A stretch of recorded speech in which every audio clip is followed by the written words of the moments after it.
Assalamualaikum warahmatullahi wabarakatuh.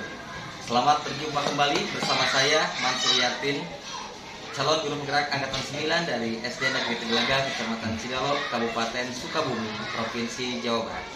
Kali ini saya tidak sendiri, ditemani oleh rekan saya, Bapak Ade Mulyadi dari guru kelas 6B SD Negeri Tegelaga. Assalamualaikum Pak Ade. Waalaikumsalam. Bagaimana kabarnya Pak Ade? Alhamdulillah Pak, baik. Gimana semuanya? Alhamdulillah baik. Alhamdulillah Pak Ade ya. Hari ini kita akan mengadakan percakapan praobservasi ya Pak ya. Jadi sebelum nanti saya amati jalannya proses pembelajaran yang Bapak lakukan di dalam kelas, atau sebelum saya melakukan proses supervisi kelas, kita akan ngobrol-ngobrol dulu hari ini ya Pak ya.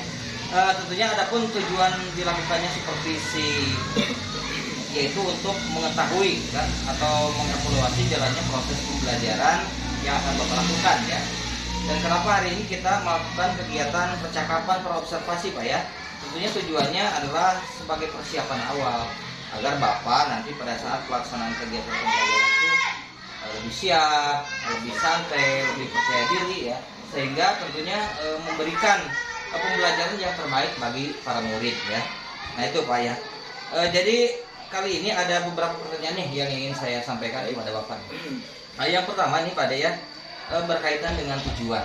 Nah, kira-kira nih apa tujuan pembelajaran yang ingin Bapak capai dalam belajar nanti? Baik, terima kasih Pak.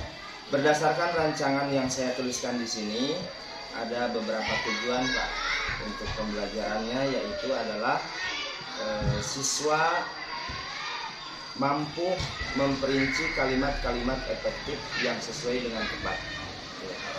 Kemudian yang kedua, setelah siswa membaca teks sejarah perjuangan mempertahankan kemerdekaan Indonesia, siswa mampu menemukan kata tanya yang tepat dengan teks sejarah menggunakan unsur apa, di mana, kapan, siapa, dan mengapa, dan bagaimana dengan menggunakan kalimat efektif. Nah, jadi tujuan pembelajaran yang ingin dicapai oleh Bapak ada dua ya, yaitu memperinci kata dengan kalimat efektif, kemudian mampu membuat kalimatannya kalau disimpulkan dengan menggunakan 5W plus 1H ya, seperti itu Pak ya. Luar biasa sekali Pak. Kemudian bagaimana nih area pengembangan yang ingin Bapak capai nih, atau ingin Bapak lakukan pada saat kegiatan observasi nanti? Baik, areanya yaitu ada dua. Yang pertama adalah aspek pengetahuan dan keterampilan. Untuk pengetahuan, siswa mengetahui tentang sejarah perjuangan mempertahankan kemerdekaan Indonesia. Kemudian yang kedua, keterampilan, di mana siswa mampu atau pandai menggunakan dan menuliskan kalimat efektif dan tidak efektif. Oke, luar biasa. Jadi area pengembangan yang ingin Bapak capai itu adalah ada dua, ada aspek pengetahuan. Betul. Dan yang kedua adalah aspek keterampilan Pak ya. Seperti itu Pak ya. Jadi saya ingin mendengar nih bagaimana rancangan pembelajaran yang ingin Bapak terapkan dalam kelas. Mungkin dari segi strateginya, dari segi model atau metode pembelajarannya seperti apa? Mau diceritakan? Baik. Untuk strategi yang saya gunakan, mungkin menggunakan pembelajaran berdiferensiasi. Itu yang pertama, strategi berdiferensiasi berdasarkan kemampuan siswa, minat dan gaya belajar. Misalnya siswa dengan gaya belajar visual, auditori, dan kinestetik. Kemudian Pak, untuk metode atau model pembelajarannya? Baik, untuk model pembelajarannya yaitu yang pertama menggunakan metode PBL, Problem Based Learning, kemudian diskusi kelompok. Oke, jadi dalam rancangan pembelajaran yang ingin Bapak lakukan, Bapak akan menggunakan strategi pembelajaran berdiferensiasi dengan melihat kemampuan siswa, minat siswa, dan gaya kelompok siswa ya.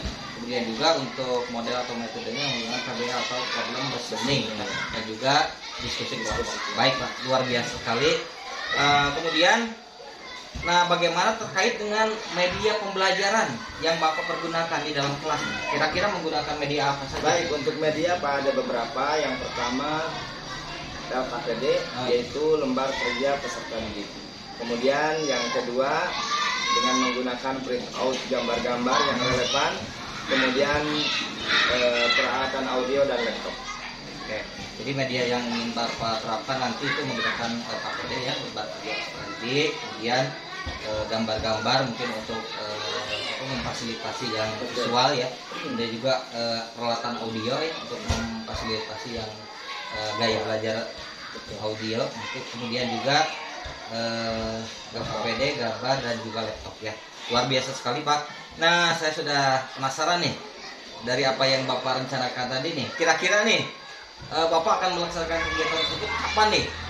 Nah, mungkin dari segi tanggalnya atau harinya hari apa nih?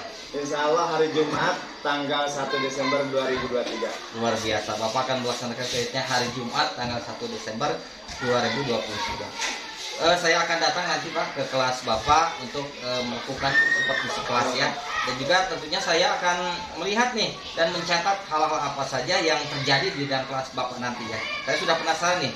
Nanti setelah Bapak melakukan kegiatan observasi atau pembelajaran di dalam kelas nanti Pak ya, kita akan adakan lagi percakapan terakhir ya, ngobrol lagi seperti saat ini. Tapi ini kegiatannya pasca observasi ya, yang nanti Pak akan didampingi oleh pengajar praktik ya, akan didampingi oleh pengajar praktik. Baik Pak, sebelum kita mengakhiri kegiatan, kira-kira apa nih yang Bapak dapatkan dari hasil percakapan kita tadi? Dari hasil percakapan kita pada kesempatan ini, alhamdulillah saya sangat termotivasi, yaitu dalam rangka menyampaikan pembelajaran kepada siswa. Setidaknya kita melakukan persiapan terlebih dahulu, di mana nantinya kita mengajar akan lebih percaya diri, kemudian lancar dalam menyampaikan materi terhadap siswa. Terima kasih Pak atas waktunya dan perbincangan hari ini. Baik, sampai jumpa nanti di kegiatan observasi dan pasca observasi. Baik, terima kasih. Oke, assalamualaikum warahmatullahi wabarakatuh. Waalaikumsalam. Bismillahirrahmanirrahim. Assalamualaikum warahmatullahi wabarakatuh.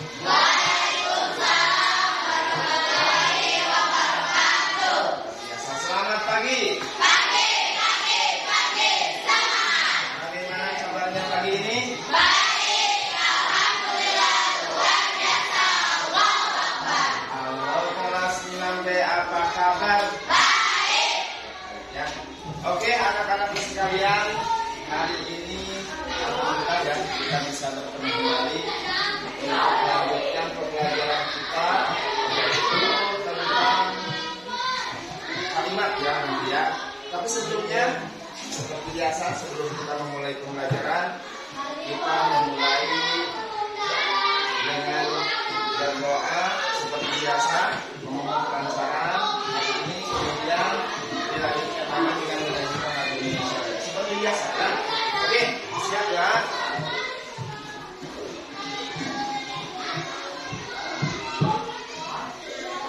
Nanti dikapur ya.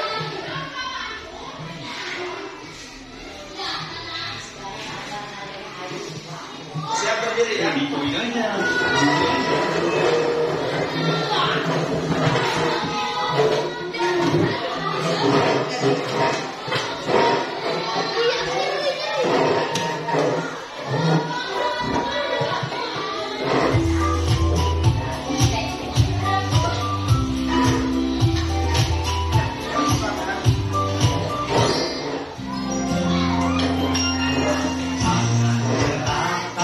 Mandang wanita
4.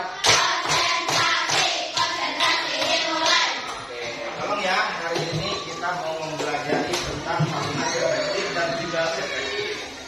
Cuman sebelumnya di sini Bapak mempunyai gambar tentang pertempuran Surabaya ya. Jadi kalian coba ilustrasikan, kalian bawa pikiran kalian ke arah gambar di mana kalian melihat terjadi pertempuran yang sangat sengit di situ ya. Ya. Bawa pikiran kalian, bawa imajinasi kalian ke arah gambar, bayangkan sedang terjadi peperangan yang begitu sengit ya. Jadi nanti dari sini kita nanti akan mempelajari tentang kalimat efektif dan tidak efektif ya. Ya. Bagaimana kabarnya Akhlak? Baik ya?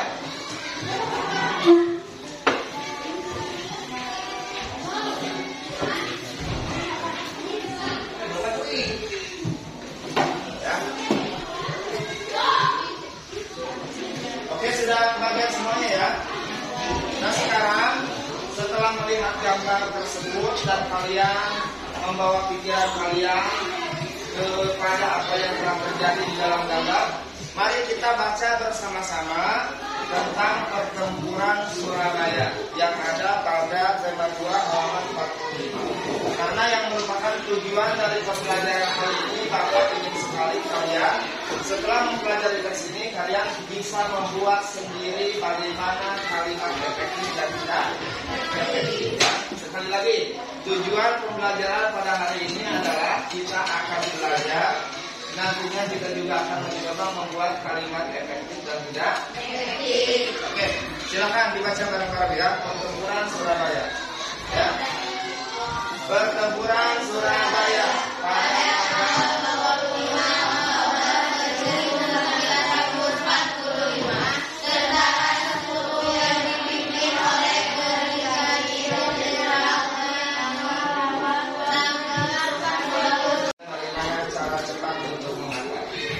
bagaimanapun juga sebelum kita mempelajari tentang sesuatu kita harus tahu definisinya terlebih. Kalimat efektif adalah kalimat ya, yang mengandung gagasan, pembicara atau penulis. Apa katanya? Kalimat yang mengandung gagasan, pembicara atau penulis. Kemudian Bapak singkat saja ya, artinya yang mempunyai unsur ya SPOK. Oke, ini anak kelas 9B, ini anak yang cerdas semua ya. Sekali lagi, papan dulu, kalimat efektif ini adalah kalimat yang mengandung gagasan, pembicara atau penulis yang terdiri yang mengandung unsur SPOK. Ini yang mengandung unsur SPOK. Apa itu SPOK? Subjek, predikat, objek dan keterangan. Ini bisa tempat, juga bisa waktu ya. Oke, sekali lagi Bapak tanya, kalimat efektif itu adalah kalimat yang mengandung gagasan, pembicara atau penulis yang mengandung unsur SPOK. Tapi sebelumnya kita dulu sudah mempelajari ya tentang kalimat. Karena sebenarnya ada kalimat, terus yang paling bawah itu apa? Setelah kalimat, kalau kalimat itu adalah gabungan dari beberapa kata ya. Kemudian yang paling bawahnya lagi adalah suku kata. Kalau suku kata terdiri dari deretan huruf. Kemudian di atasnya kalimat ada apa lagi? Ada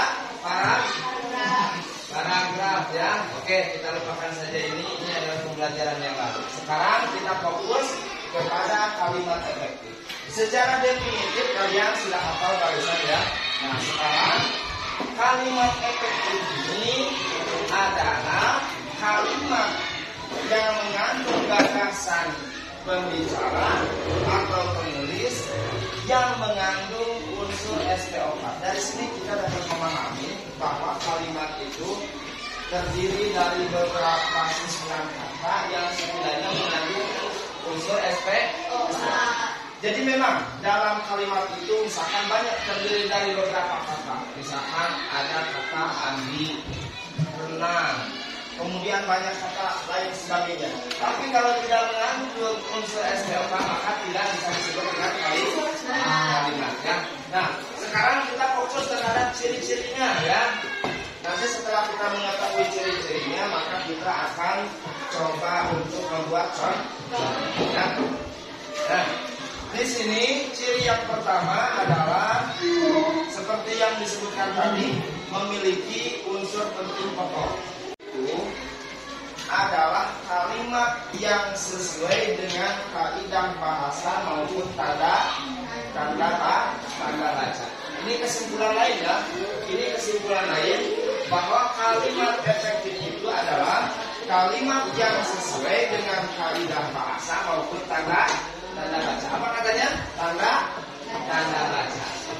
Nih ya. Biasanya tanda baca apa saja yang kalian ketahui? Ada koma, ada titik, ada tanda seru, ada titik dua, kemudian apa lagi? Tanda kutip dan lain sebagainya. Nah, sekarang Bapak mau contohkan. Nih, kita hapus dulu, ini sudah selesai ya, kalian tulis ya. Ini sudah kalian tulis. Jadi fokus ke depan ya. Ini ada contoh ya. Di sini ada garis Lani dan Belina berenang pada hari Minggu. Nah, ini adalah contoh kalimat tidak efektif. Karena apa? Karena tadi definisi kalimat efektif itu adalah kalimat yang sesuai dengan kaidah bahasa maupun tanda baca. Kalian lihat di sini coba. Kalian lihat di sini, ini ada tanda baca tidak? Ini kalau misalkan kita baca langsung aja. Karin, Lani, dan Gerina berenang pada hari Minggu. Berarti bisa disimpulkan ini adalah kalimat tidak efektif. Bagaimana Pak kalimat efektifnya? Nah, seharusnya ini berarti yang salah. Ini yang seharusnya. Berarti lihat cara penulisannya bagaimana. Kalau penulisan nama biasanya dimulai dengan huruf atau kapi. Ini salah. Ini harusnya berarti K besar. Karin, ya. Pakai koma tidak? Pakai koma ya. Karin, koma. Ini kemudian Lani. Laninya pakai besar ya, pakai huruf besar walaupun habis ada koma. Karena apa? Karena nama orang. Lani dan Belina, B-nya huruf berenang pada hari Minggu.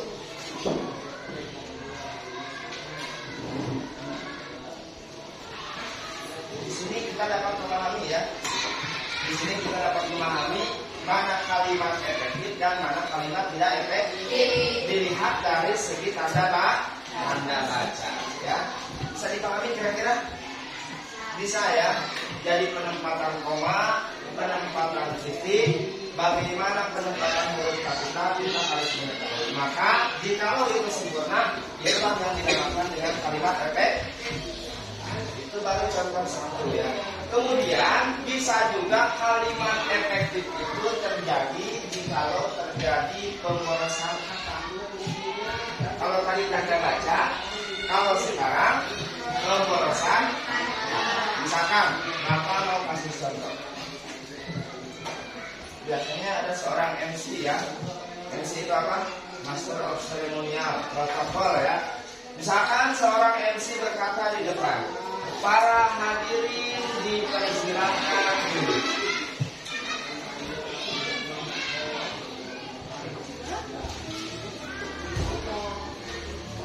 Dipersilakan untuk duduk. Ini bahkan telah terjadi dua pemborosan kata ya. Nah, kira-kira coba Bapak ingin kalian hari ini berdiskusi mana sih sebenarnya yang terjadi kesalahan pada kalimat ini. Silakan kalian berdiskusi. Ini kelompok 1, kelompok 2, kelompok 3, kelompok 4, kelompok 5. Bapak ingin kalian ada taktik seorang saja ke depan untuk membetulkan kalimat yang tidak efektif. Karena kita tahu ya, ini kalimat efektif atau tidak efektif? Tidak efektif. Nah, Bapak ingin coba kelompok sana, kelompok satu, Bapak ingin satu orang saja ke depan. Bapak ingin kalian rubah menjadi kalimat yang efektif. Kemudian kamu jelaskan kenapa ini disebut kalimat tidak efektif. Ya. Oke, baik anak-anak. Di sini ada satu contoh kalimat yang Bapak tulis, ya. Di sini ada tulisan apa katanya? Anak hadirin dipersilakan untuk duduk. Nah, Bapak ingin kalian berdiskusi, apakah ini termasuk kalimat efektif atau tidak efektif, ya? Kalau misalkan kalian dalam hasil diskusi mengatakan bahwa ini adalah kalimat tidak efektif, Bapak ingin kalian berdiskusi, kemudian maju ke depan Bapak menjadi kalimat yang efektif. Karena dari definisi tadi kita tahu ya bahwa kalimat efektif itu adalah kalimat yang sesuai dengan kalimat dan tidak terjadi pemborosan. Nah sekarang silakan untuk berdiskusi. Kelompok 1, 2, 3, 4, 5. Silakan untuk berdiskusi, Bapak kasih waktu 5 menit.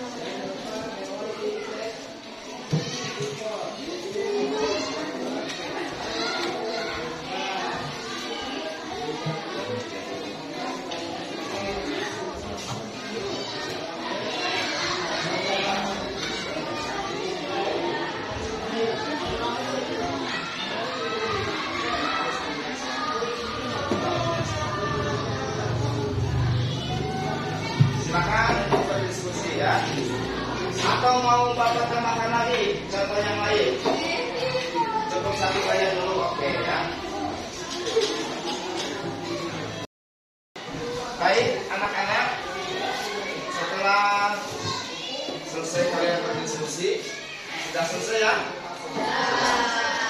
Silakan Bapak akan mencoba memanggil dari kelompok 1 terlebih dahulu untuk menjelaskan ke depan, sekaligus mengubah kalimat tidak efektif yang Bapak tulis di depan menjadi kalimat efektif.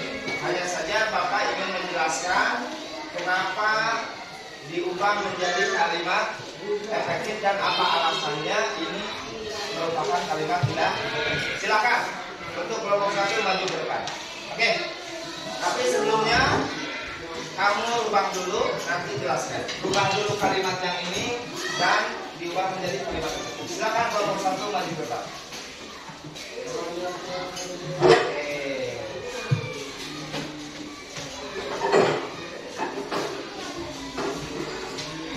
Silakan. Oke, yang lain.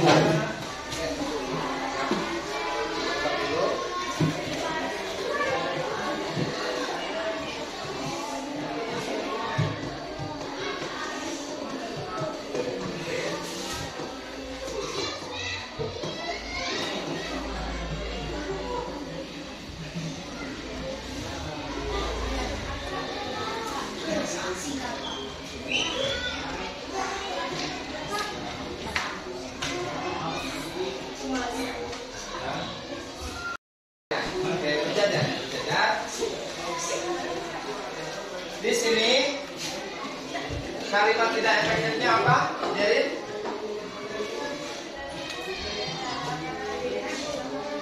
dirubah menjadi. Oke, bisa dijelaskan kepada teman-teman? Oke, silakan dijelaskan.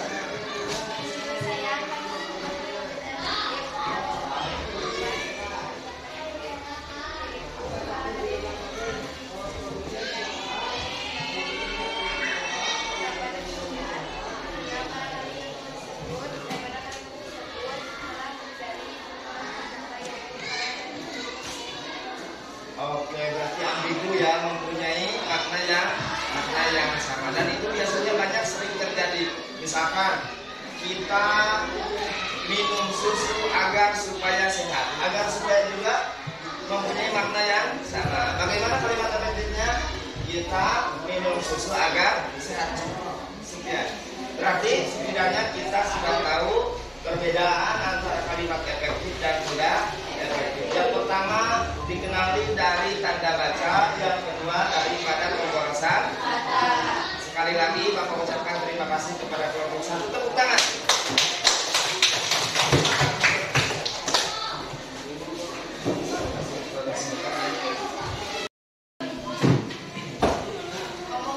Baik anak-anakku sekalian, hari ini hari yang sangat luar biasa ya. Kita mempelajari apa itu kalimat efektif dan apa itu kalimat tidak efektif. Dan Bapak yakin kalian semua sudah memahami. Terbukti kalian dari kelompok 1, 2, 3, 4 sampai 5 tadi sudah mencontohkan yang terbaik. Oke, tepuk tangan untuk semua kelompok. Oke, kita tarik kesimpulan pembelajaran pada hari ini, yaitu kalimat efektif merupakan kalimat yang sesuai dengan kaidah bahasa Indonesia. Sementara kalimat tidak efektif adalah sebaliknya, atau bisa juga dikenali dengan ciri-ciri. Yang pertama mulai dari tanda baca, kemudian yang kedua terjadi pemborosan kata atau ambigu. Sebenarnya ini banyak sekali contoh-contoh yang lain, dan biasanya dikenalinya dari kata paku dan tidak paku, biasanya seperti itu. Tapi insya Allah nanti kita akan bahas lagi pada pertemuan berikutnya, karena banyak lagi ciri-ciri. Setidaknya tadi ada 4 ciri ya, ini baru 2. Oke, terima kasih atas segala perhatiannya. Mudah-mudahan kalian bisa memahaminya dengan cepat ya, dan juga kalian nanti kedepannya bisa mencontohkan yang lebih banyak lagi. Terima kasih. Assalamualaikum warahmatullahi wabarakatuh. Waalaikumsalam warahmatullahi wabarakatuh. Assalamualaikum warahmatullahi wabarakatuh. Selamat berjumpa kembali bersama saya Mansur Yatin, calon guru penggerak angkatan 9 dari SD Negeri Tegalega, Kecamatan Cidolog, Kabupaten Sukabumi, dalam kegiatan percakapan pasca observasi. Tentunya di sini saya tidak sendiri, ditemani oleh Bapak Ade Mulyadi selaku guru yang melakukan observasi kelas. Assalamualaikum Pak Ade, bagaimana kabarnya? Alhamdulillah. Saya juga ditemani oleh Bapak pengajar praktik Bapak Indra Kurniawan. Assalamualaikum Pak Indra, bagaimana kabarnya? Alhamdulillah. Alhamdulillah, hari ini kita akan melaksanakan kegiatan percakapan pasca observasi. Tentunya Pak Ade sudah siap ya untuk melaksanakan percakapan. Percakapan ini memiliki tujuan yaitu untuk merefleksikan kegiatan pembelajaran yang sudah dilakukan oleh Pak Ade. Tentunya pertanyaan pertama Pak Ade, setelah dilakukan kegiatan pembelajaran di kelas, bagaimana nih perasaan Bapak? Perasaannya. Ini kalau berbicara perasaan Pak ya. Kalau perasaannya awal-awal pertama mungkin Pak merasa tegang, gugup, nervous ya. Tapi mungkin karena seiring berjalannya waktu, alhamdulillah bisa berjalan dengan baik. Oke, jadi awalnya Pak Ade merasa gugup, tapi seiring berjalannya waktu bisa terlaksana dengan baik kegiatan. Pertanyaan berikutnya Pak Ade, terkait tujuan pembelajaran yang direncanakan dari awal oleh Pak Ade. Tentunya menurut Pak Ade ini, apakah sudah tercapai atau sudah berhasil dari tujuan pembelajaran yang dilakukan tersebut? Seperti apa? Kalau saya rasa sudah tercapai, sudah alhamdulillah berhasil, tapi mungkin belum maksimal dan ada yang perlu disempurnakan. Baik, jadi menurut Pak Ade tujuan pembelajaran yang dilakukan sudah tercapai, hanya tentunya belum maksimal seperti itu Pak ya. Menurut Pak Ade nih, belum maksimalnya itu di titik mana nih? Mungkin pada aspek pengetahuan dan keterampilan anak Pak. Oke, pada aspek Pengetahuan pengetahuan dan keterampilan anak. Nah, menurut Pak Ade nih, kira-kira apa nih kekurangan atau kendala dalam aspek pengetahuan atau keterampilan anak tersebut? Baik. Kendalanya mungkin Pak karena anak didik saya kebetulan jumlahnya ada 20 dan didominasi oleh anak perempuan.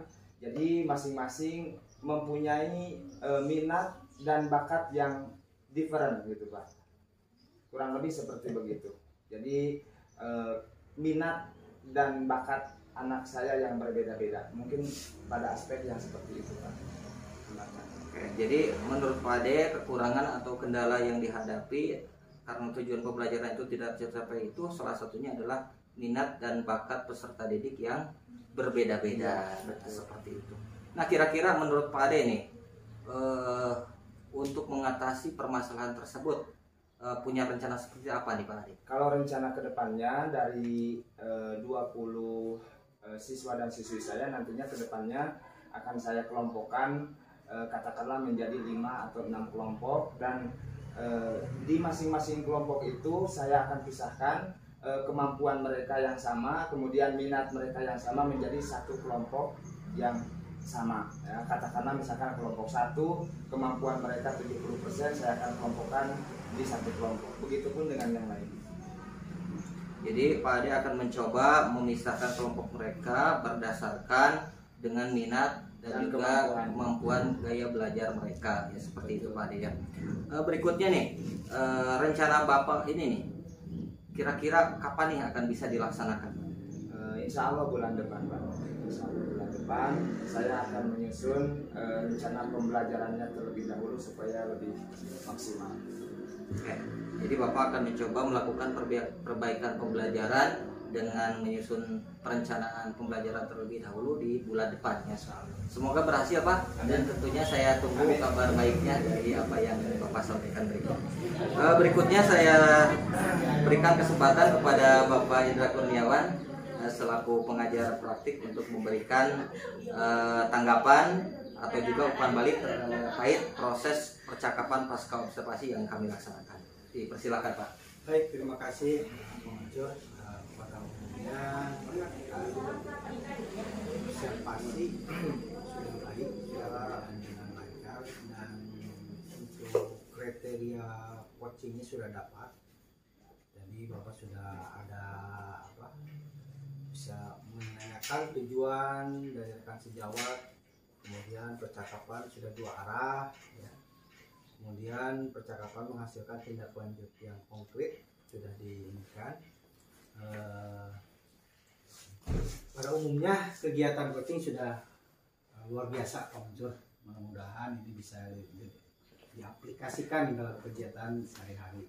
Tapi mungkin untuk lebih memperlancar memang perlu banyaknya latihan untuk penggalian permasalahan.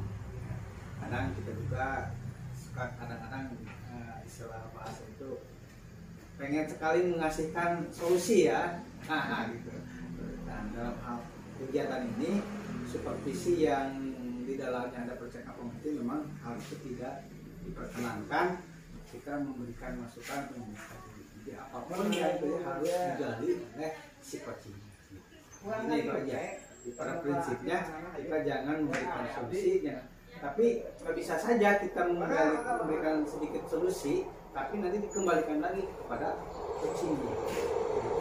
Kalau kita mengalami kebutuhan, istilahnya, misalnya seperti tanya,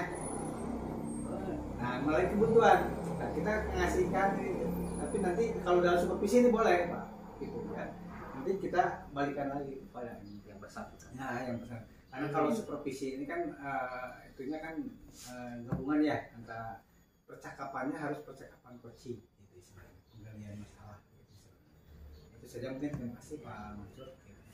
Alhamdulillah, terima kasih Pak Indra atas tanggapan dan juga umpan baliknya. Juga terima kasih Pak Ade.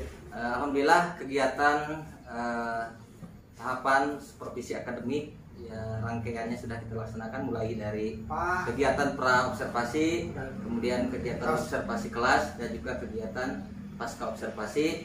Mudah-mudahan ini bermanfaat bagi kita semua. Terima kasih Pak Indra, terima kasih Pak Ade. Kita akhiri saja kegiatan kita dengan pembelajaran. Assalamualaikum warahmatullahi wabarakatuh. Waalaikumsalam.